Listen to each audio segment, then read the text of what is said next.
If you're asking, should you buy a house right now or wait? Or should you buy Bitcoin right now or wait?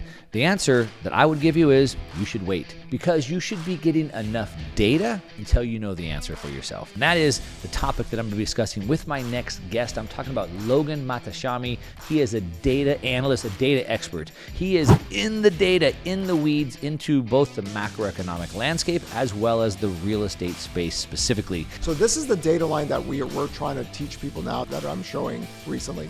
He is on Twitter going toe-to-toe with anybody who thinks that they can tell him where the real estate market or macroeconomic pictures. He is not afraid to stand up and debate anybody because he has the data. Residential construction workers always lose their jobs first before a recession. So if you have a crash when active inventory is this low and demand is stable. The amount of homes coming onto the market are still at the lowest levels ever and demand is stable. Let's just go ahead and just jump right in. Logan, thanks for joining me today. It is a pleasure to be here. Lovely San Clemente. Yeah. Nice to be close to home at this point, right? Yeah, a place that got wrecked in real estate previously. I talk about my experience in real estate, and I say that I kind of got wiped out in 2008, and I talked about how real estate here dropped 60%. And so many people are like, no, it didn't. I'm like, well, I lived here. This building right here that I built, had it for sale for $12 million. I turned an offer down for $11 million. It went back to the bank. The bank sold it for $4 million. Yeah. Those, the 2008 on a historical basis was such an anomaly in terms of the credit boom and then the credit bust. And a lot of my work is actually to explain you can't have two different housing cycles like you had it from 2000 to 2008, then from 2012 to 2024 on a historical basis. So the amount of supply and credit stress supply was so apparent back then when we had 4 years of credit stress before the job loss recession. And that's the one thing I always talk about at my conferences, that here we are 2005, 6, 7, 8, then the job loss recession happened, where here it's the exact opposite. Foreclosures, bankruptcies, all this because of the qualified mortgage rule in 2010, they've been heading lower for many, many years. So it takes years of buildup to have something like 2008 happen. And we're not even back to 2019 levels in a lot of data lines. So two different cycles, two different extreme cycles on a historical basis. Yeah, I want to dig into that. One thing that I hit on quite regularly is that the way central banks interact in the markets changed in 2008, and it's much different today after 2020. And I think that maybe has a big piece to play in this as well. So we'll dig into that. So I want to cover, why didn't we crash? I want to talk about that. How you were calling for a no crash while everybody was on the other side of that bet with you. I want to talk about the data. You spend your life in data. We'll talk about the data points. I want to get into the macroeconomic viewpoint. As we talked about earlier, you were on a show with one of my friends, George Gammon, and kind of going back and forth. So I want to talk about this economic outlook, this macroeconomic outlook. And then, are we going to see a crash coming? We'll break that down, look at a couple of the big triggers that people talk about, commercial real estate, Airbnbs, probabilities of that, how we look at this as a homeowner, as an investor, and so single family versus commercial, so much more. So let's just dig right into it. So let's just say right off the bat, we talked about before we started recording, Mark Twain said, it's not what you don't know, it's what you absolutely know for certain. And everybody was seemingly 100% certain that when the Fed raised rates at the highest rate in history, from 0 to, mortgage rates went up to about 8%, that it was going to have to be a crash because people couldn't afford it. So prices would have to come down, but they didn't. Yes, and I think 2022, when we look at the history of U.S. economics, was the craziest housing year ever. Even crazier than 2008 and COVID. We started the year off unbelievably hot in pricing, so much that in February of 2022, I deemed it the savagely unhealthy housing market, that we were having, I think 78% of all the homes in America were having multiple bids. So here at Housing Wire with Altos Research, we have a way of tracking inventory weekly, fresh, active inventory. In March of 2022, we got down to 240,000 single-family homes in the entire country. So for a country, the amount of active inventory, available inventory. So 335 million people, over 157 million people working, that's all we had. That is not a good spot. So naturally, home prices were escalating out of control. Then rates started to rise. Whenever rates rise, demand slows down, price growth cools down. Except mortgage rates went from 3 to 6, 6 to 5, 5 to 7.5 in 2022. What it did was create the fastest home sale crash ever recorded in history. We went from 6.5 million down to 4 million. It took when you say home sale crash, the amount of sales happening so plunged. Naturally, everybody went into the prices follow volume premise. Right. Except there's one problem. Active inventory was near all-time lows. New listings data in the second half of 2022 was trending negative on a year-over-year basis. There's where I think that if you don't track that data, nobody would have known it. So as soon as rates stopped rising and you found a place where you could stop and then go lower, then demand picks up. And that means that entire housing crash of 2022, where prices were falling in the second half of the year, that stops. And we go back to stable demand, inventory low. Do we have anything in the history of U.S. economics in the last 500 years? Well, can't even go that far, but that you have a crash when active inventory is this low and demand is stable. So 2023, mortgage rates went from 6 to 8%, higher than the previous year, but home sales stopped crashing and home prices were up 6% for the year. So the supply and demand equilibrium works on a weekly basis. This is why we track it and we try to give people a heads up. But everything stopped on kind of November 9th of 2022. And it took everyone 6 to 7 months to realize that, where we were talking about it November, December, January, February. And now we're just back to this very low demand, very low supply. And in that environment, it's hard to get national home prices to crash in that setting. Nominal home prices are crashing is really rare in America. Here, it's just stable demand, low inventory. Keep it as simple as that, and then you go with the data every single week. All right, I want to take a break real quick just to let you know that if you're sick of the global elites robbing you blind through frivolous money printing, like I am, then you should be at the Bitcoin 2024 conference in Nashville, Tennessee, July 25th through 27th. It's the largest Bitcoin gathering fintech conference in the world. In 2024, Bitcoin stands as a beacon of monetary freedom, a glimmer of hope amongst a darkening macroeconomic backdrop. Come hang out with me and other top speakers, companies, thought leaders from across the industry. We'll all be in Nashville looking ahead to the next year and beyond. Now, ticket prices are on sale right now, and you can get an extra 10% off if you use my code MarkMoss. But make sure you secure your spot right now. It's going to sell out, and ticket prices go up over time. Use MarkMoss for a 10% off discount. And if you do, send me your code that you used my code to buy your ticket, and I'm going to invite you to a special event that I'm having. So make sure you get your ticket, Bitcoin 2024, use MarkMoss for 10% off, and I hope to see you there. But let's dig into that a little bit. So first of all, I like to say there's no such thing as the real estate market. There's thousands of real estate markets, size, type, location, et cetera. And so there were plenty of locations that did drop. I mean, we saw Seattle have a big drop. Austin dropped quite a bit. Potentially, whatever people define as a crash, I mean, I think maybe we saw up to 20% decline in some home prices in some of those markets. From the peak, you had a few cities. There's 108,000 cities in America. So we actually authentically had home prices falling in the second half of 2022. That was correlating with the fastest crash in home sales ever. So that made sense. So volume of sales crashed and the price. Prices were falling in the second half. Right. Not usually seasonality has weak pricing in the second half, but this is authentic price declines. But then home sales stopped crashing and we bounced off of that. We had a big month-to-month print in 2023. And we're just been hovering around here, around the 4 million level. Now, for me, the 4 million existing home level is really big to my work because historically, after 1996, we rarely go below that level.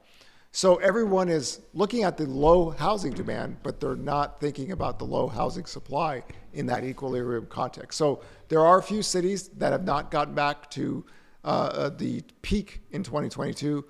But if you look at the entire country as a whole, if you look at housing in that way, then it explains why, Case-Shiller Index was up 6% in 2023, right, while mortgage rates were heading higher throughout the year.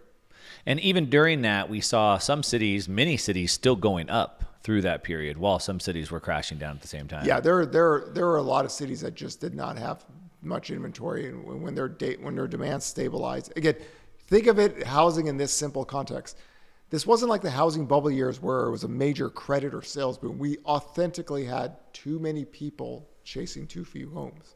And when you don't have that many homes out there, even if you just had 10 buyers, you go to 4. If that 10 buyer goes to 4, but that's only 2 properties, you still have, the supply and demand equilibrium more for the prices rising. That's a concept that not a lot of people do because they don't track the weekly data like we do. So we're just trying to teach people why this all makes sense. Why is pricing firmed up, even though demand hasn't really risen in about 18 months? Right. I mean, everything boils down to supply and demand. And so to the point that you're making, the demand slowed down. People weren't buying as much. Rates went really high, but the supply had dwindled more than the demand did. Yeah, it's remarkable to see because when we look at our data, inventory percentage-wise actually went up 100%. But that was from 240,000 homes to now 500,000.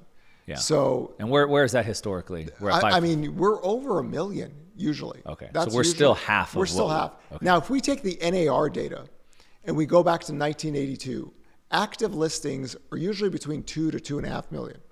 That's normal. In 2007, inventory peaked.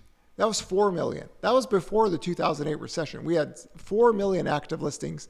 Today, based on the last existing home sales report, just a tad above 1 million active listings. If you want to use the NAR data, which takes all the homes, condos, and everything's pendings. So we are 50% below. I mean, we'd have to go 100% higher actually to just get back to the 4-decade average of active listings. That's how depressed home sales or home inventory is.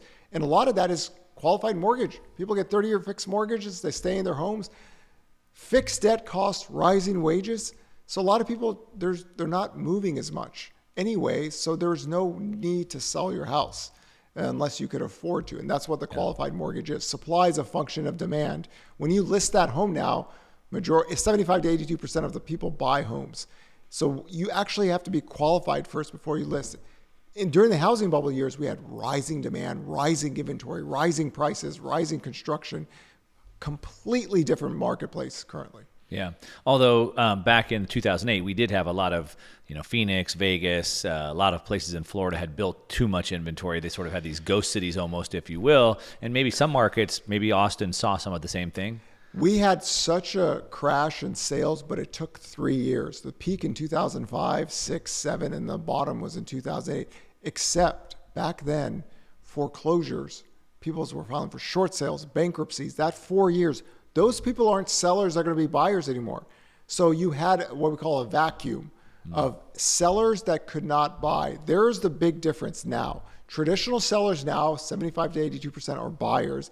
Back then, all that supply that was coming on, they were zero. renters. They were renters or living with family members. They Right. could not buy. So that equilibrium that we've worked with housing since 2010, that was not part of the process back then. Here, if you look at it in that way, supply is a function. So sellers back then did not turn into buyers. So it wasn't sort of like a one-to-one. No, it was a complete vacuum. You had inventory go up. So this is the data line that we're trying to teach people now that I'm showing recently. There's this new listings weekly data that we show. The last 3 years in America has been the lowest ever. It's seasonal, but it's between 30,000 to 90,000 a year, right? It goes all the way up to June and July, and then it falls. That's the new homes coming onto the market that don't have going into contract. From 2008 to 2011, that data line was running at 250 to 400,000 per week. Here, we're still near all-time lows. So the amount of homes coming onto the market are still at the lowest levels ever, and demand is stable.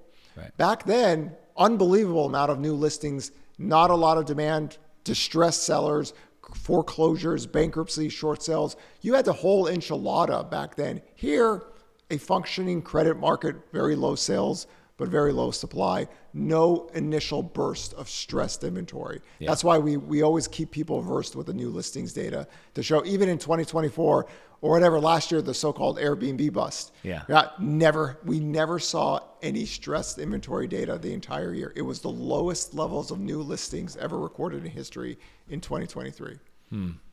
So, I mean, very simply, it's always supply and demand. You've already said this a dozen times. And so we saw the equilibrium of both come down.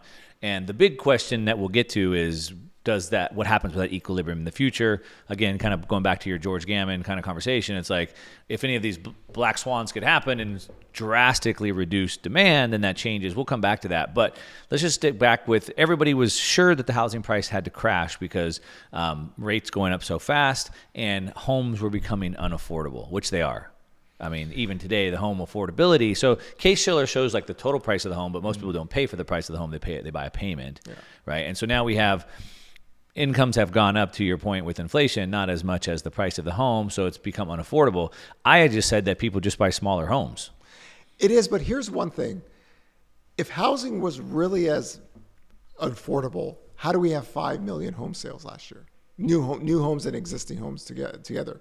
Because well, a lot of those sellers were cash buyers, so they were able to buy that down. There are cash buyers, but first-time home buyers were still about 25 to 30% of the market. Okay. So dual household incomes, you put them together, it takes the affordability index that people use. Like a lot of people take the median house income to prices. When you have a dual household income, that model is completely useless. And that explains how we got near 5 million home sales last year, with the majority still being mortgage buyers. Because again, if you're a seller and you have a lot of equity, you don't need, to borrow as much. So that 7 to 8% rate isn't that bad. If you're a single person, right, but your income levels are higher than what you were in your mid-20s, maybe now you're buying at 37, 38, your incomes are much different. But when you have a dual household income, that median income is meaningless because you're already probably double that. So a lot of people say, well, Americans only make 67 to 75,000. You got somebody making 90 and 70,000 together, that median income, that affordability index gets a lot better. That's how I try to explain how we got near 5 million home sales still, because there's a lot of dual household incomes now, and that alleviates. That's why I always say it's really rare to get under 4 million. So that, if you want an explanation of how we still have near 5 million sales, there's the cash buyers, there's the investors, there's the first-time home buyers, but the move up and move down buyers, a lot of them are dual household incomes, still 60% plus married couples, or even people that are going in together without a romantic relationship. Those are still two incomes. That changes the affordability issues in America. But again, that's two incomes, not one. Do you have your own data set that sort of looks at like household income versus like individual income? Yeah, and when you still having 60% plus of married households buying, that's double income. Then you take the younger people are actually buying houses not as romantic partners, but just as double occupancy home buyers. You put those together, all of a sudden housing becomes affordable in that context. If you're a single household first-time home buyer that's young, that's a problem. Yeah. Because you don't need to have 20% down, but if you're putting 3 or 5% down, you're borrowing a lot. And it's not just the mortgage rates are high, property taxes are high, insurances are high, home prices are high. So it makes sense why home sales, I always say this every single time when I go on air, home sales are at the lowest ever in history, right? When you adjust it to the workforce, but we still have that 4 million core buyer, and a lot of them either cash or dual household incomes. Every single year they're still purchasing. If that wasn't there and home sales went from 4 million to 2 million, then you got something there, because that means you have a double crash in home sales. So as a country, the US is not as expensive as the UK, Australia, Canada. And part of the problem with them is that they live off short-term rates. Right. So their buying power was a lot more when in the run-up in prices. We're 30-year fixes. Our buying power was less compared to them. But now they have to pay the piper, because there's somebody in Canada right now that's waking up, their mortgage payments doubled because they're tied to short-term rates. Yeah. They're doing loan modifications, 90-year loan modifications over there just to 90-year loan modifications? They're trying. What does that mean? They're giving them a new loan that's amortized over 90 years? That's the loan modification, because they're tied to short-term rates. And when we had zero interest rate policy and the world was very low, it was fine. But now, since the world had to deal with inflation, they've kept short-term rates higher. Here in America, not a problem. Yeah. Majority is everyone's 30-year fixes. Fixed debt cost rising wages. What was the best hedge against inflation? Was your house payment, a 30-year mortgage in America. Yeah. Right? Other countries don't have that luxury. So it explains why our home prices rebounded, our economy's outperforming other countries. our homeowners on paper have never looked better. I used to show these credit charts in all the events I go to. And when people visually see it, the FICO scores, the equity, the total cost of housing that a lot of homeowners have, you can see why inventory is so low. Yeah. Yeah. I was talking with Jason Hartman kind of about this data, and he was saying that with unemployment pay, you could technically still qualify for the median U.S. home price.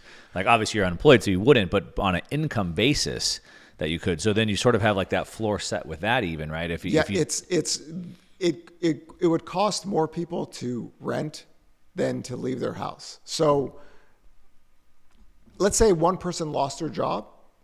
If they have another person, working, that person's income will pay the house payment. If that person's getting unemployment benefits or severance, they can do until they get another job.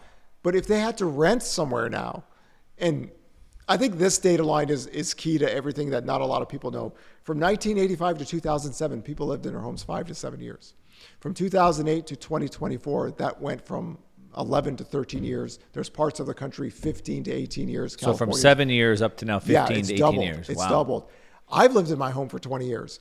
My income at my age is a lot higher than what it was, but that 30-year fixed payment, the debt cost stayed the same. And then all those refinancing. Well, you probably lowered it, I'm sure, a lot. But I mean, it's just everyone is in the same boat. Everyone has a very low total housing cost. So if they move and they buy a house with a higher price, higher taxes, higher rates, that changes. But the majority of stock is great. It's looking unbelievable. This on top of over 40% of homes in America don't even have a mortgage. Right. So you're looking at the best home profiles in history. So of course people aren't going to like willy-nilly sell their houses, and do something. So it's a very remarkable period in time in our history because all these factors were happening in the last 10 years. And then global pandemic came, pandemic inflation, rates went up, inflation went up. Homeowners are just sitting there going, hey, we're in a good spot here because guess what? During an inflation burst, your wages go up more during inflation.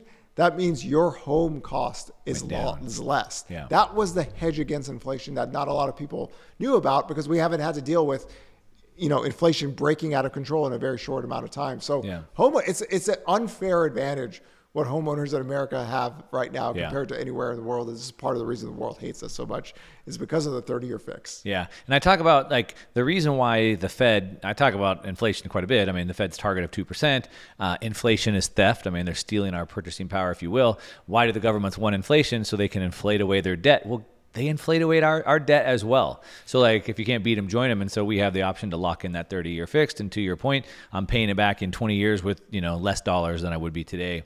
So we can sort of beat them or join them, I suppose. Yeah. And it's just, it never hit somebody until they've seen the data now that, like mortgage payment as a part of disposable incomes are like near 4-decade lows.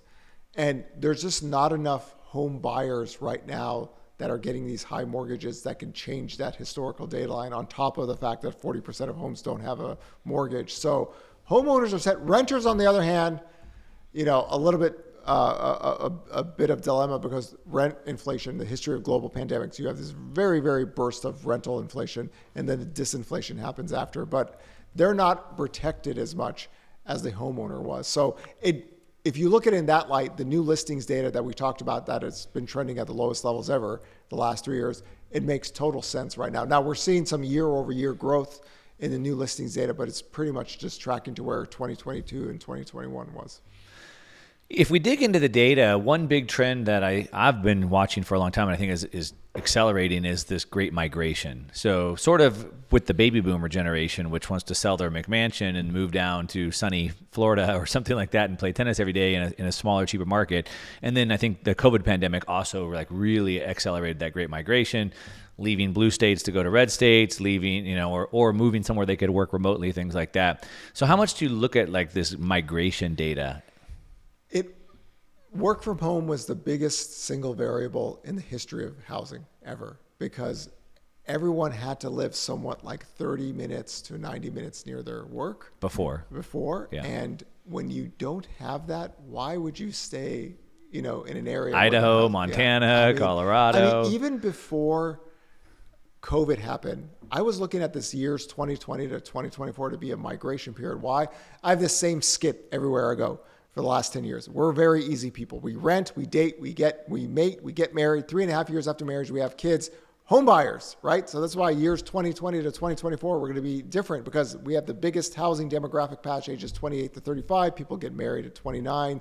They start buying homes at 33. They start having kids. So you're going to get people migrating out of cities anyway. Then COVID happened. Then work from home happened. And oh my God, here we go. Here's all the wealthy, states and their home sellers that are going to be buyers. They can do anything like Texas. I remember going to Texas a few years ago and I was looking, I was like, oh my God, these homes are so cheap. Right. Like, I hate using Irvine, California, my neighborhood to compare to anybody, but Texas today is still so cheap compared to coastal California. But when you have that kind of money, boy, and you can buy a 4 or 5 bedroom home, 3,000 square foot for what you could pay for a condo in Irvine. You do it, especially if you could work from home. So we were going to see migration anyway, but boy, it was just put on steroids when the work from home came into place. So that was a double factor that came in, and you just saw a surge of housing inflation in these areas because their local population did not ever have to deal with that kind of money. Right there. And that was part of the savagely unhealthy housing market that I used to be worried about home prices escalating. People used to think about forbearance crash or anything. I was like, no, we are in a bad spot here because mortgage rates this low with inventory this low. And now you got to work from home. So you have all this money coming into not a lot of homes to buy. So it just pushed prices higher. So we had the Great Migration. So, do you think that baby boom generation is also causing some of that? Wanting to leave, Indianapolis or Detroit and move down to... The baby boomers aren't moving as much as people would have thought. I remember, so there's a thing called the Silver Tsunami. Okay. Right? It was created in 2008, and it was designed for 2015 to 2025. All the baby boomers were going to sell their McMansions to millennials who couldn't buy avocado toast, and home prices have to crash because it was a downsizing model. Right. Because the first baby boomer hit 62 in 2008. So by the time 2015 came, here comes the wave. People are talking about active inventory being 26 to 32 million because of that. We're at 1 million today, NAR data. It never happened. Baby boomers are staying in their homes. Also, a lot of them don't even have a mortgage anymore. Yeah.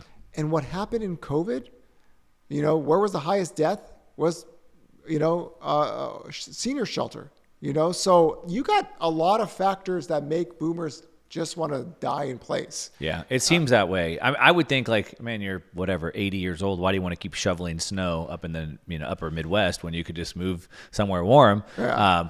But here's the thing about Florida.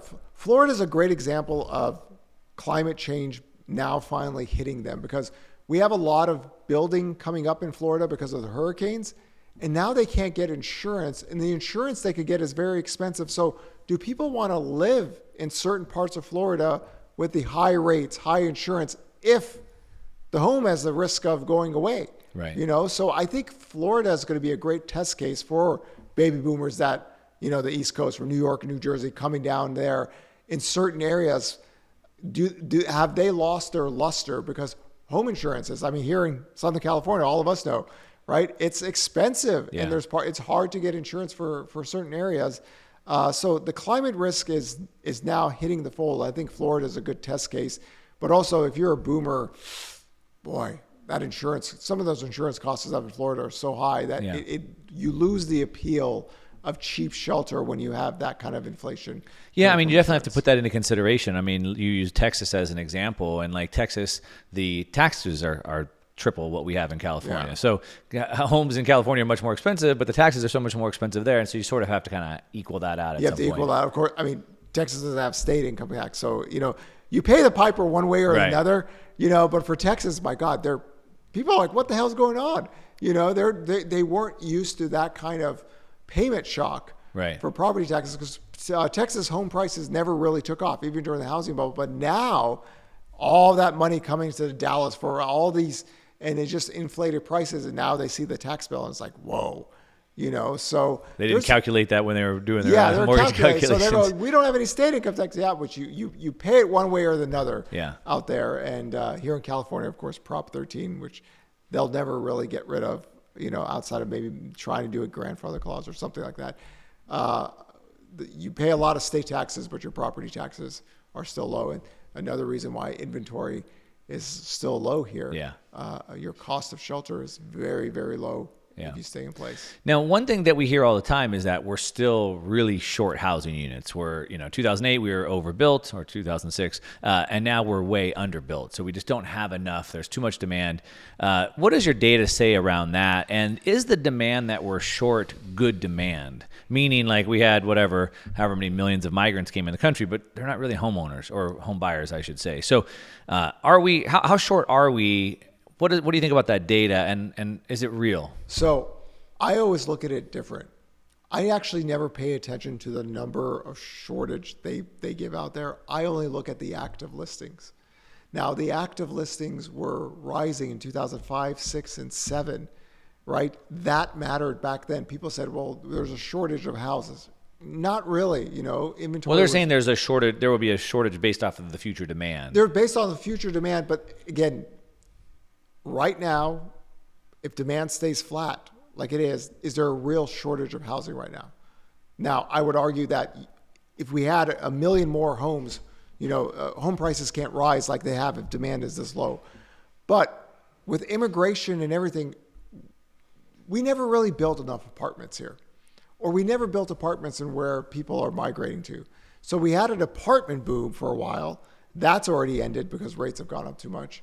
So a lot of people use let's say it's 7.2 million shortages, 3.1 million shortages. I always look at active listings, and what I see is that the apartment boom that happened is now creating disinflations for the 5 units.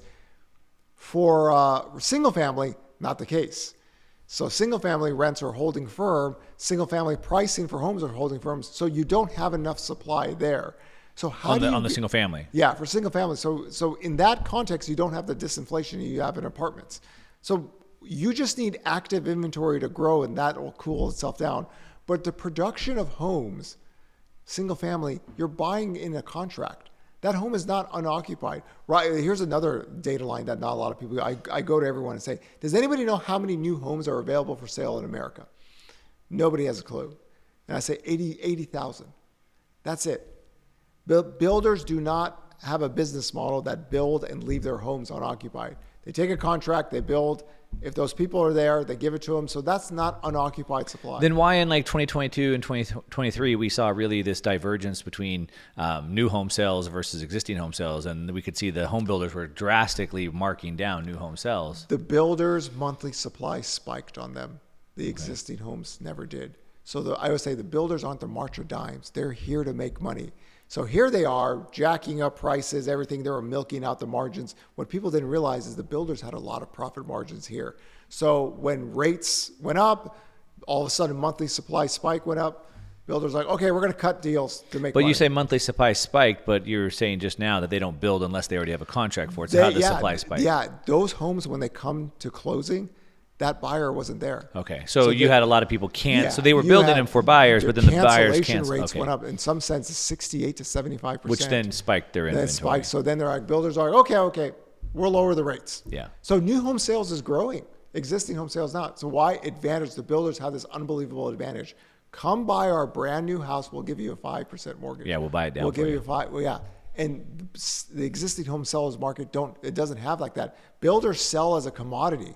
So all of a sudden they're like, okay, we have this big backlog. We have more homes under construction, or more homes that haven't even started yet than we've ever had in history. So they are going to keep on buying down rates and slowly bring those homes to the market and make sure they get sold. But even today, with monthly supply at 8 months, we only have 80,000 new homes available for sale that are completed because they're business. In the whole country. Whole country, yeah. and during the housing crash years, this is the one data line that not a lot of people knew. We never even got to 200,000 homes available for sale that were completed. Right. Because the builders just don't operate that way. Their profit margins would get killed. Right. So they slowly move the homes. Then they go, okay, let's give this person 5.5% rates. Right. Okay, let's get the other construction maybe 7 months from now. And it's a unique thing. They have such an advantage because the active inventory, their main competition, the existing home sales market, cannot provide lower mortgage rates like they can. So it's not just dealing with less competition. Their competition can't do what they can do. So advantage, disadvantage, this is a very unique time. The builders couldn't do this in the previous expansion. Now they can offer a lower payment that the existing home seller can't. What about, so we talked about the great migration. What about the migrants themselves? I mean, we have a pretty big explosion of population coming into the country. They don't seem like they're buyers. Potentially, maybe some of them could be renters, specifically if they live together. What do you think about that and how that impacts? It's all renting demand. It's all. But does the rental demand then drive home sales? Well, the rental demand can drive single-family rents construction to keep on going, but it depends on where they're going. If they're all going to Los Angeles or San Diego or New Mexico, then you got a lot of people living in one home. So builders don't necessarily build off of what they don't know what the demand curve is.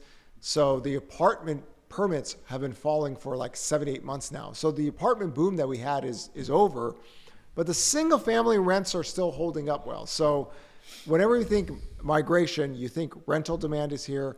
It's not an exact science on one-to-one, right? Because you can have 10 people basically live in one apartment or one house. Yeah. So the builders are not thinking about that right now because why? Construction loans are so hot, so high right now that the builders are, okay, we're done with apartment building for now. Permits are falling. Single family permits? No. There's your big gap. This is the one thing that in this period of time, it's so obvious. Single family permits are rising. Meaning there's more supply coming in the pipeline. There's more, and then apartments done, finished. Once those apartments are done, those construction workers don't have a job. The backlog is still very high. But single family permits, as long as the builder's still cutting rates. So the migration does not impact their decision out there.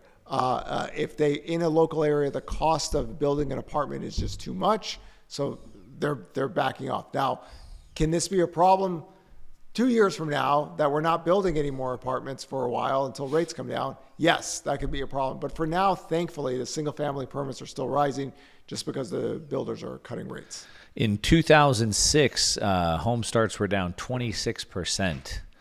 To kind of kick that off. And so to the point you're making now, if we contrast those two periods, we're still rising. Yeah, and we have to remember in 2005, new home sales were 1.4 million. It had an 82% crash. It got down to like a little bit above 200,000. A crash in the amount of product being sold, not the price. So the builders were flagging recessions in 2006, right? Yeah. We were already losing construction jobs and everything.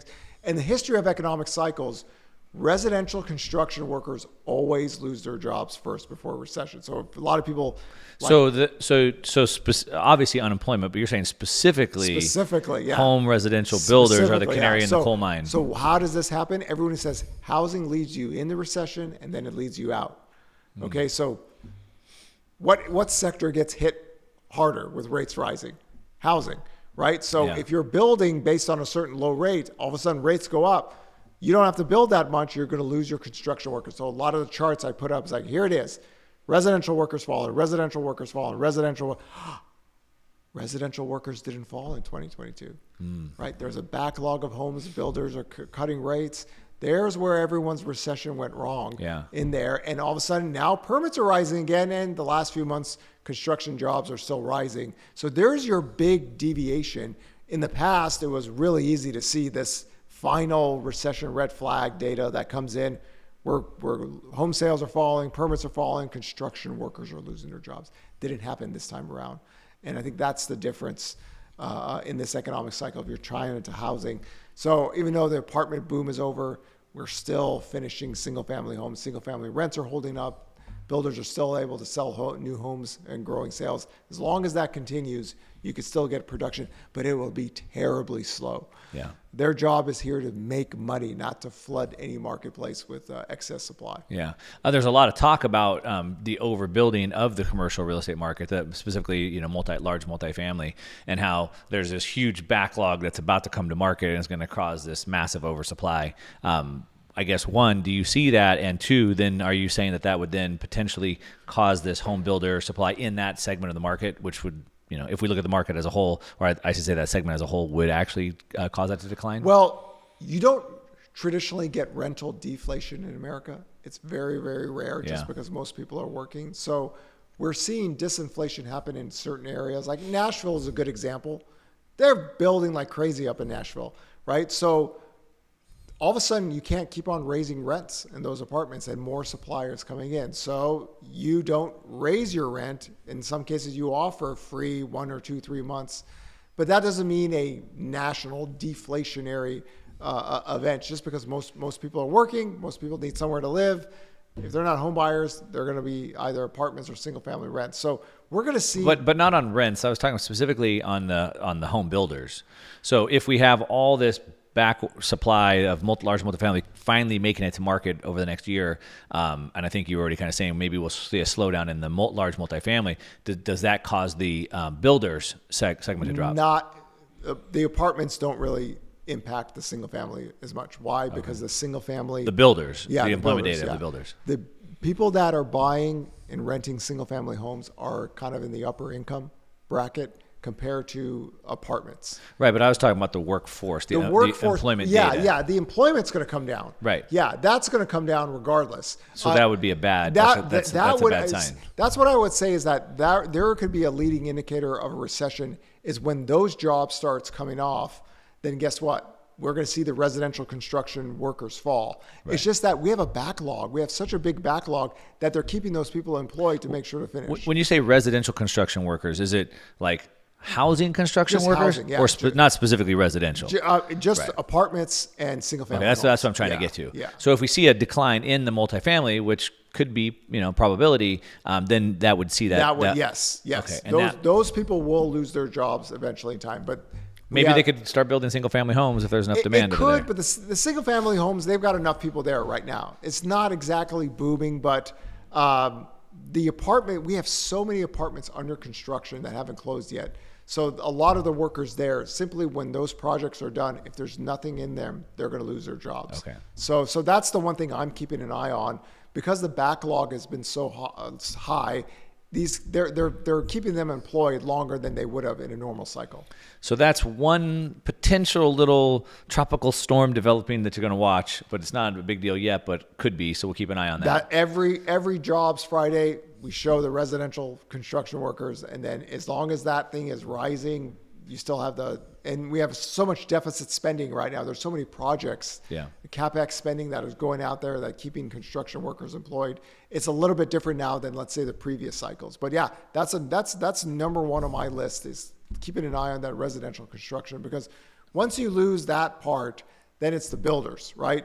If the builders for some reason can't pay down their mortgages, then you get the double impact right there. There's your recessionary dayline. But does a recession mean a housing crisis? That's a good question. I like to say, the generals always fight the last war, and because 2008 was a real estate or a banking crisis, we think we're having another one, but I don't think that's necessarily what we're having. So, yeah, the question is, does a recession cause that? And as I already kind of laid out a fact from Jason Hartman, that unemployment would probably still cover your house. So potentially, even if we have a recession and mass layoffs, could they still afford to keep the house? So when we look back in recessionary cycles, going back to 1981, majority of recessions prices go up. The only time we saw real home prices or rent prices? Home prices. Okay. Right. So home prices, why do home prices go up? When a recession happens, rates fall. What sector of the economy gets disproportionately benefited when rates fall? Housing. Yeah. So here, we're already starting from very low inventory. We're already starting from low home sales. So when COVID-19 happened, a lot of people remember me from my COVID-19 recovery model. On April 7th, 2020, I was like, okay, we're going to recover this year, and housing is going to recover in a few weeks. As soon as people start figuring out that they can live, they'll buy homes. So after 6 to 7 weeks, home demand shot up. Why? Mortgage rates were low. So people tell me, a lot of my smart economic friends, Logan, how can home sales rebound? There's 20 to 30 million people unemployed. There's 5 million in forbearance. I go, oh, that's cute. Look at behind me. I have 133 million people still working, right? I just need 4 million home sales to be stable. 3% mortgage rates. As soon as they think they're going to live in, they're going to buy. Same thing with renting, right? If the unemployment rates are the highest, are going to be those who did not finish high school. So that first level renter is going to get hit. After that, if the economy simply can't lose enough people to offset the big rental market or the big housing market. So it has to be a very, very big, long, deep recession with a credit market deteriorating and the Fed not doing anything. Right. And that's not happening anymore, right? The Fed everybody has seen what happens when the government comes in a recession to prevent it from becoming something like 2008, which we didn't do that in 2000. Our response was terrible back then. Yeah. Now, don't have that anymore. The governments and the Fed really know they can pull levers now to minimize the damage out there. And shelter is such an important factor now that everyone will never allow that crisis to happen again. Either the Federal Reserve or the government, they will make sure to keep everybody in their homes, not homeless as much as possible, even at the cost of maybe other sectors. Yeah, that's my sort of thesis and my research as well, that Einstein's, when he was a professor, he gave the same test every year, and they said, hey, you give the same test as last year. He said, yeah, but the answers changed. So like something changed in 2008. We saw QE. We saw, and so I said 26% drawdown in home starts in 2006, but it wasn't until about 30 months later till we sort of got that bailout package. We saw Bear Stearns collapse, and which was sort of this trigger of this banking collapse, and it took 7 months to get a bailout. In March 2023, when the banks collapsed, we got it in 6 days. And also Freddie and Fannie had to go into conservatorship. Right. So I always say the unsung hero of COVID was that Freddie and Fannie were in conservatorship. The credit markets flowed. Right. So a lot of people say, well, we're bearish on housing because the credit markets are going to tighten up. We're already at the lowest levels of credit availability index for the last 10 years. There's nothing going on. As long as Freddie and Fannie are in conservatorship, they can give out 30-year mortgages. Yeah. Right. So that's a huge difference now. That wasn't the case back then. A lot of people forgot. All hell was breaking loose in the banking system back then. Yeah. And the GSEs were like, their stock prices were coming down. So they had to spend time putting in conservatorship and all that stuff. None of that's here, right? And because of qualified mortgage, you don't have to worry about mass foreclosures or delinquencies. So we think about the foreclosure delinquency timeline. Right now, 30-day, 60-day, 90-day, 120 NOD filings, near all-time lows. It would take at minimum 9 to 18 months from the start of the job loss percentage to get that supply onto the market. In some cases, it's going to be like 2 to 3 years just because certain states have different judicial laws. So we have a completely different foreclosure backdrop as well, right? The whole forbearance, like a lot of people, I coined them the forbearance crash bros, right? Like a lot of people just kept on going on YouTube and saying forbearance. By October of 2020, majority of people that made over 60,000 got their jobs back. Forbearance was done, was finished, right? It's just going to take long. We have like, I think 0.3% of the loans in forbearance today compared to what it was at the peak of the. So we have a different credit markets. When the recession happens, just remember, rates are going to fall. And you got 158 million people working. Right. And they've been on the sidelines for the last couple of years waiting. Having the low sales, my concern was similar to what happened in COVID. I'm worried that if rates go down too much again, and we're already at these low active inventory, so let's say 1 million people lose, there's still 157 million people working, and sales are low and inventory is low. That's always going to be my concern until we get active inventory higher and higher. We don't have a buffer, right? So when just that mortgage rate's going down to 6%, from 7.25% in late 2022 to 2023, it took our seasonal inventory out to the longest period ever, right? Because when you don't work with a lot, it doesn't take much to move the needle. And that always will be my concern until we get inventory back to a normal level. But when the next recession happens, I'm still worried about, oh my God, it's 3 years now that home sales are at the lowest levels ever. That's like 4.2 to 4.7 million home buyers that should be here but aren't here because of higher rates. I'm still concerned about housing inflation. right, than major deflationary collapses that we run models showing what happened from 2002 to 2008 and what happened from 2008 to 2011. We don't see that in the data because the credit markets are different. Yeah. So we'll be the first ones to tell everybody when the new listings data show stress, but we're trying to give context for everybody in the next 10 years so everyone kind of works off the same page. Yeah. Now, from a macroeconomic standpoint, I think things are also different, as we already talked about, the way the central banks are sort of interacting. And I think even politically, we see that it's a lot different, right? I remember in 2008, it's like, no, you can't give $700 billion for a bailout. And now today, it's like, how about just pay everybody $1 trillion just to stay at home and work, right? Or not to work. Biden just announced it, the new budget for 2025. He wants to be $7.5 trillion, which is up from $4.5 in 2020. It's pretty crazy. And so I think, politically and monetarily, I think we're just in a different regime. I have been forecasting a crash up and not a crash down, right? But let's talk about a crash down. So what would it take? So from a macroeconomic standpoint, the yield curve, that's the one George Gamm was hitting you on. The yield curve is inverted. It's predicted a recession every single time. What about the yield curve? So I have a 6 recession red flag model. Okay. And the conference board that creates the leading economic index that gives the information to the White House and to the Federal Reserve, I had to give that presentation to their trustees in July of 2022. So my 6th recession red flag went off in August, but then one of the flags came down when rates came down and the builders' confidence went up. Okay. So when we think about a crash, there's a few things we need to see. Number one, jobs have to be lost, and we're going to have to see the new listings data start to take off again.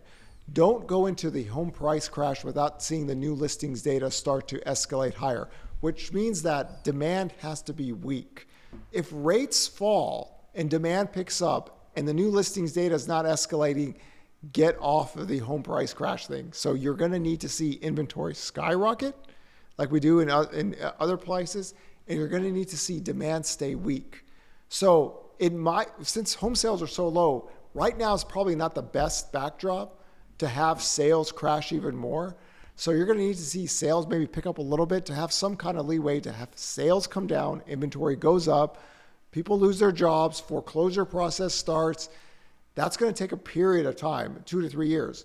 So job loss, new listings data, active inventory, price cut percentages. And there's the key.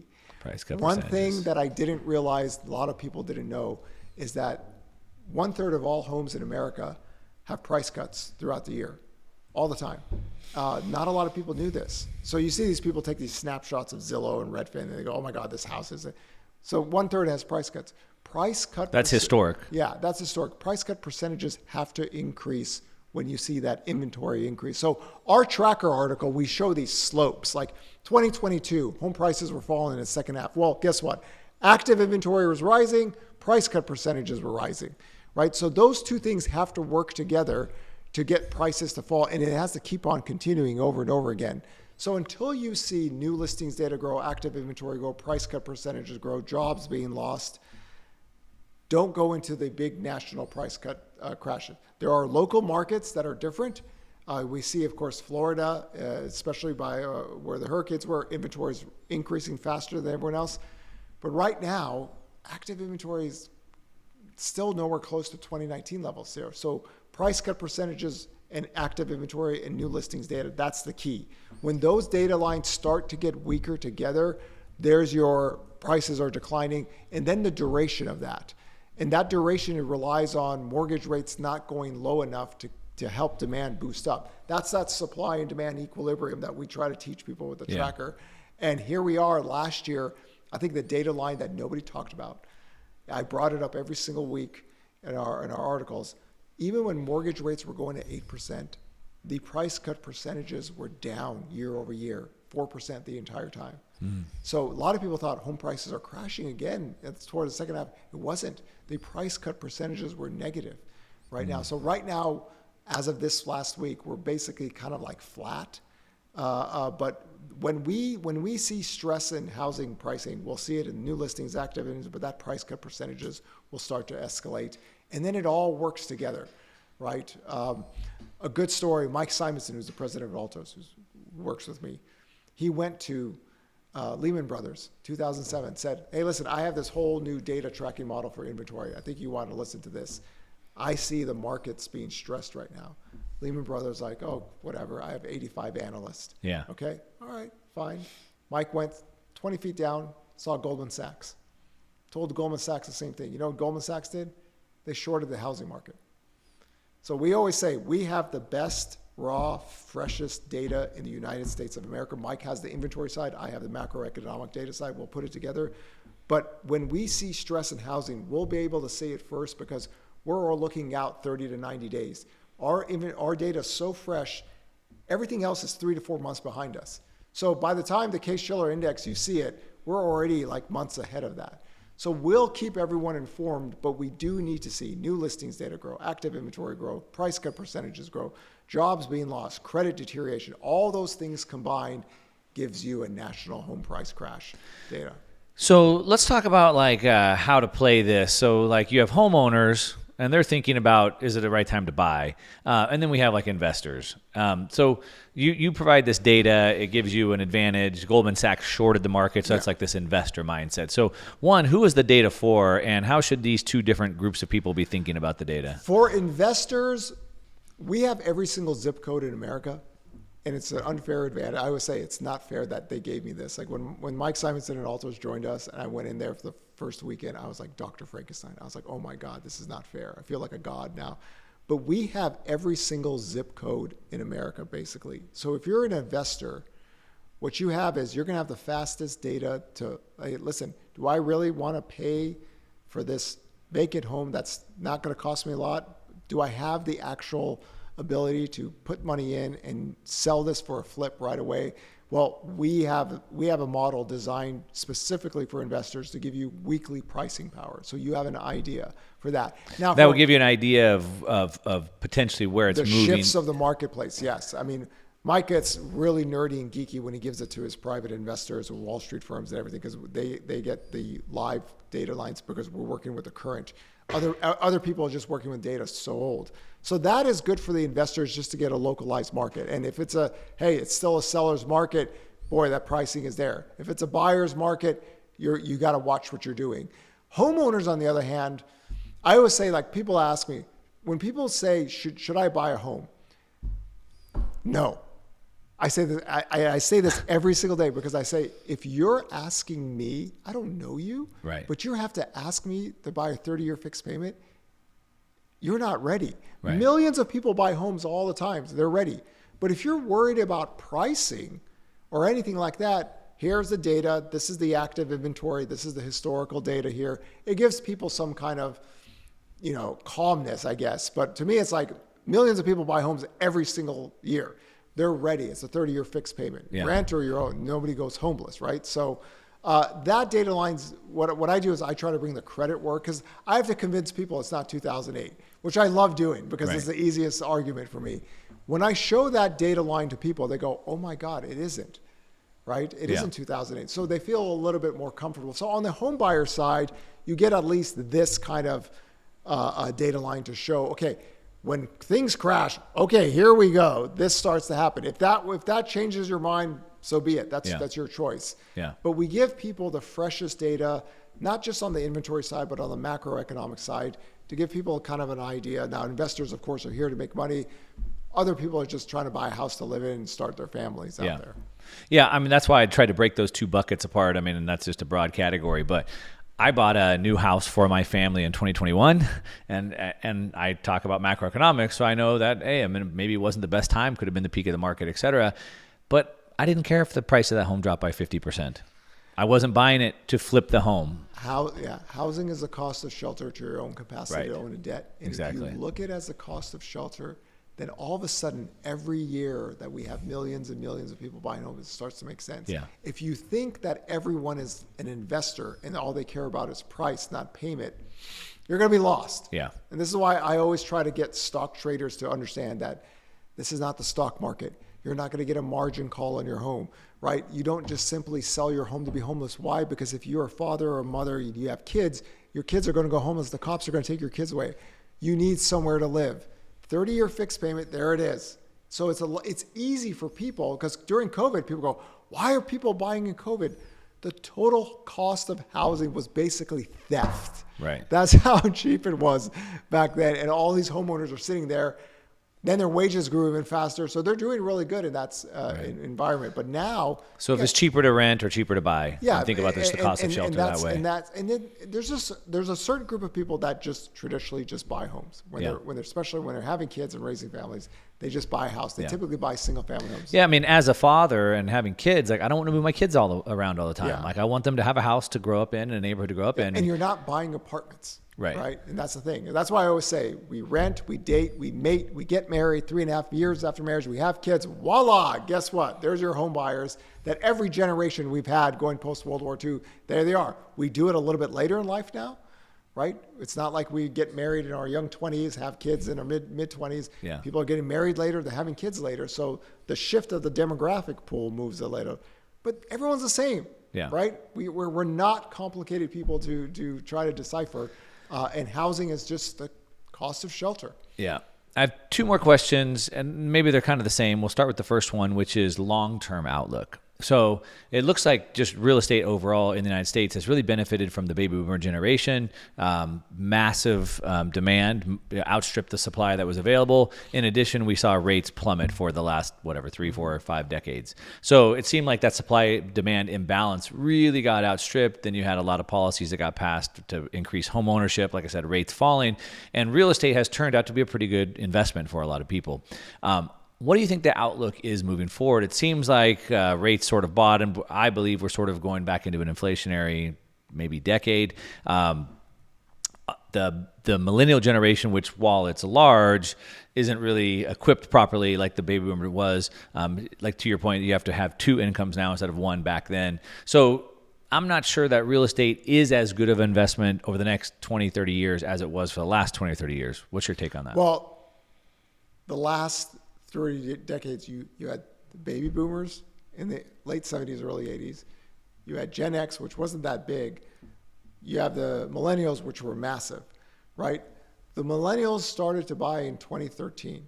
So what is one thing? There's a buyer and a seller. Most sellers are buyers, so that inventory is a wash. What is one buyer that doesn't provide you a house? It's a first-time home buyer. So they're typically financed 90% of their mortgages. Gen Z is massive. But down the line, eventually the baby boomers are going to die. And no one's Dorian Gray, no one's taking their homes with them. So I would say that in the next decade, not this decade, but in the next decade, probably usually by like 2033 or 2024, there's going to be like trillions and trillions of dollars transferred from baby boomers to Gen X and even to millennials or even to Gen Z. What they do with their homes can change the supply and demand equilibrium and pricing for housing. That is something that's going to be kind of down the line to think about. We don't know how families are going to, react to their homes. There's always a natural death process. Mm-hmm. Even every single year, we had a little bit of bump during COVID because we had more older people dying. But they're coming and they're going to give their homes to their kids. What their kids do with the house is going to be really interesting. That's the next decade. So if you want to make not the best investment for pricing, it would be that. I'm a big demographics guy. Yeah. Sex and death are so important to my economic work, and that's coming down the line. And I think that's something we all have to be mindful of on what does it mean when we have Gen Z coming in, when we have Gen A, immigration, everything. Our demographics are different than Japan, different than China, different than Europe. Because we had the echo boom. We have a lot of young people still here in this country. So I call them replacement consumers and workers. Other countries don't have that. So I think the next decade. But if we take that one, the baby boomers, which is the largest, or maybe about equal as the millennials, so they're gone. And the millennials are about the same size, but they're in the market already. Yeah. So we have a lot of demand go away. In addition, again, kind of going back to the last 30, 40 years, we always had this shortage of properties, and maybe now we're sort of built out. So does that change it? I think the next decade it should change. Yeah. And I ask that question as like a long-term investor. When I think about buying long-term rental properties, long-term cash flow, I want to know how is this property going to perform 10, 20, 30 years from now, not just, next I mean, 6 months. you'll always have somebody living in a house, either a homeowner or a renter, but the next decade has a different variable than this. We're going to have more supply just because of death. Yeah. So we didn't have this backdrop the last 3-4 decades, but now we do. And people are living longer. So the thing is that you got a 20-year age advancement than you did maybe 5 decades ago. So the boomers still have a lot of years left in them. We don't know when that equilibrium breaks, but you'll have more supply in the next decade for sure. Okay. So then probably the next 20, 30 years are not like they were the last 20, 30 years. It can't be. Okay. It can't be. But we're also starting from such a low level of inventory that we didn't have. Like in the early 80s, we had 2.5 to 3 million active listings back then. Here it's 1 million still using the NAR data. So eventually that works itself out. But we only have replacement consumers and buyers. Immigration will change a lot of this if it happens or not. So we keep an eye on that. But that's, again, investment. That's down the line. The next decade, you don't have the same backdrop as you did. Mortgage rates fell 2% plus after every cycle. It's not happening anymore. Yeah. So you lose that. The housing inflation factor is here just because the laws of math prevent mortgage rates from going lower. Yeah. But the supply and demand equilibrium is still key. Let me ask you another question out of left field that you probably haven't been asked. What do you think about Bitcoin? Bitcoin, I look at it as a asset to make money. Okay. I don't look at it as a currency or anything. I just look at that As an asset. As an asset to make money. Don't you buy assets to make money? So it's just you look at it as an asset. I look at it as a trading vehicle that has a lot of velocity. Okay. And if you look at Bitcoin's pricing, A lot of volatility. But you also look at, there's not a lot of Bitcoin out there. Right. I mean, is it like 1,000 people own majority of all the Bitcoin? There will never be more than 21 million. There's about 19 million in free circulating supply, 19 and a half, of which about 6% of that supply is lost for good, estimates are. But you only have about 1.5 million free floating in circulation. The rest hasn't moved in a long period of time. So it's a very, very small thinly traded float, market. Something that can go like this. And yes and no, right? So because Bitcoin is infinitely divisible, the float, it gets bigger, right? So like $1 is 100 cents. A Bitcoin is 100 million sats, right? Yeah. So because of that, like you don't have to buy a gold bar, 400 ounces, you can buy a gram of gold. So it's sort of infinitely divisible. So it makes the float bigger, but it's still, there's 46 million millionaires. There's 46 million millionaires. You can't get that kind of investment through gold. It's just, there's not a lot of people who own gold anyway, and the trading vehicles aren't that. But when you look at the types of moves Bitcoin's to make, you're talking about centuries of price appreciation in a very short amount of time. It's the best performing asset in history. It's not, gold can't compete with that. It's never going to. There's not a lot of gold out there anyway. Goldman Sachs, JP Morgan, Citibank all put out guidance. They say Bitcoin will overtake gold. So that's, but I mean, it's potentially just a 13x from here. The ability for this to move, the volatility and the movements, you don't have this with other things. Sure. So because it's a brand new technological revolution, and as the asset gets bigger, then naturally the volatility goes down. So you can already see the volatility has been trending down, but it's still a very small, thinly traded. It's extremely small. I don't think. But if it goes from 1 trillion to 5 trillion to 10 trillion, then the volatility would naturally go down. Right? The laws of that of sure. Big numbers will slow things down. But like right now, there's just not a lot out there. So you can have these moves like this. Sure. Like we just had. Like we broke through 7. Like when did that happen? Just like that. Just like that. Yeah. Gold can't do that. Gold adjusting to inflation. But you also have the downside of the volatility as well. There's the down and upside. But I mean, the volatility just makes that much more appealing than gold, which hasn't done anything. For decades, adjusting to inflation for 30 years, there's no real returns there. Yeah. So it's just, and gold is an old man's story. Yeah. And it's just not Well, if you look at money, a medium of exchange, we don't want the money. We want the goods and services that it buys us, right? And gold was that money for 5,000 years. We got into a fiat money standard, so the dollar is divided by all the gold. Some gold bugs still think we're going to go back to a gold standard where we take all the fiat currency divided by all the gold. $80 trillion of U.S. currency divided by 8,000 tons of gold, brings to like $77,000 per ounce or something like that. It's not going to happen. Yeah, it's probably not going to happen. And it's old technology because we live in an information age today and you can't send gold across the internet, obviously. My question is, so you recognize it as an asset, a highly speculative trading asset, but it's an asset. I think Bitcoin is going to be a lot of things, but one thing that it is today is sort of taking this store value narrative. And so really it's not competing against other technology, it's just competing against other stores of value. So gold being one of those, right? If you look at all the store of value assets, gold, bonds, offshore bank accounts, things like that, real estate is also a store of value asset, right? It's about $350 trillion in real estate. So, the way that I look at it sort of like as a VC investor, you go, well, what markets am I disrupting? And what percentage of those markets could I acquire? So if I put money into any other asset, there's a cost to own that, right? So gold has an inflation, plus it has a management, a storage cost. Real estate has property taxes, maintenance, businesses, et cetera. In part of my thesis in regards to Bitcoin, I think Bitcoin and real estate are used together as a multi-asset strategy. But I'm just curious, maybe your thoughts, and you're not as far down this, but if it's competing against a store of value, and then we have these bonds, fiat currency, gold, et cetera, real estate, and I have all the challenges of owning real estate, like I said, the maintenance, the taxes, et cetera. Do you think that Bitcoin could capture a portion of that real estate market, that store of value market? Well, it cannot just capture it; it could provide more. Okay, explain that. Just because the value of it can go so much more than real estate. Real estate, of course, is a real asset because somebody has to live in there. Bitcoin, and unless everyone has a legal tender and everyone's using it as a currency, right? And then you use when the currencies get used, it naturally goes down in value.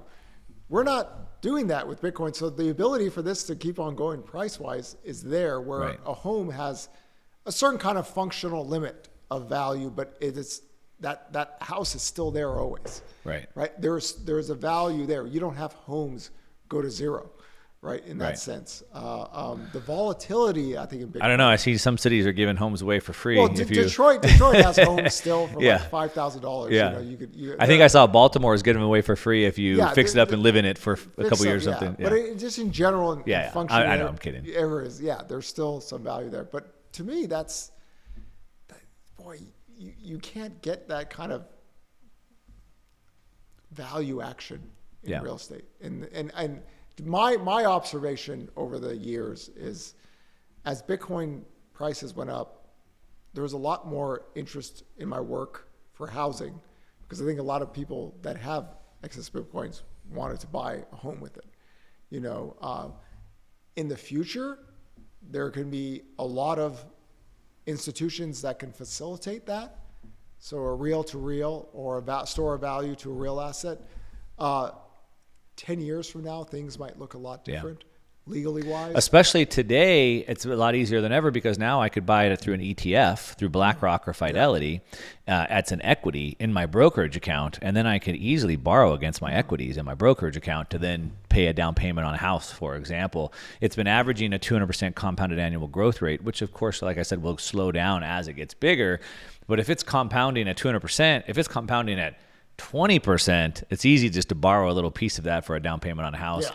I look at it the other way. So thanks to Trump's accelerated depreciation, if I have $1 million of taxable income, I could buy $1 million property for $200,000, keep the $800,000 as profit, and then I could have more money to put into Bitcoin. So I think of it as like a layered strategy like that. But yeah, so some of my thought process is like, we have all these store value assets. If we capture 5% of this one, 10% of this one, does it get big? If we capture 5% of the store value assets, which are about 900 trillion, 5% of that, 10% of that, it's a pretty big number. My thesis is eventually 60, 80 years from now, it becomes a unit of account, and then the cap is you just divide the value of the world by the Bitcoin. Yeah. So there is a cap at some point of where it would go, but anyway, just curious. A No, lot of people in the Bitcoin space talk about it demonetizing other assets, and a lot of people talk about it demonetizing real estate for that purpose. So as a single family home, I need a place for shelter, to your point that you made earlier. But when I think about investing into other assets, then, where does it go, kind of a thing? Yeah. But I mean, real estate has limits to what you could do still as an investment, as just cash flow and anything. There's real economic variables within each city or demographics or something that limits that, where something like Bitcoin can, in about hours, where 5 lifespans can, get wiped out in terms of putting in a store of value. You can't get that kind of action anywhere else. Yeah. Cool. All right. Anything else that we missed to talk about? Oh, no, just kind of my tagline: economics done right should be very boring. Be careful of when people try to make it too sexy and exciting, and always be the detective, not the troll. Got it. All right, Logan. Thanks so much. Pleasure. That's great.